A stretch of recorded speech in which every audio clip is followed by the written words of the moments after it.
işçi tapa bilmirəm, usta tapa bilmirəm, kömək tapa bilmirəm, yoruluram, belə problemdir, iş getmir, işçilər işləmir və yaxud tapıram heç bir işləmir, tez gedirlər, sözə baxmırlar və yaxud usta bacarmır, bacarıqsızdır.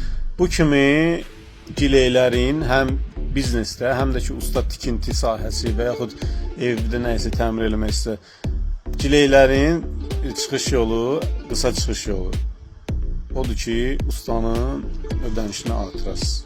Yəni ki, əgər 3 manata taksi harasa tapa bilmirsə, 5 eləyin tapasınız, 10 eləyin tapasınız.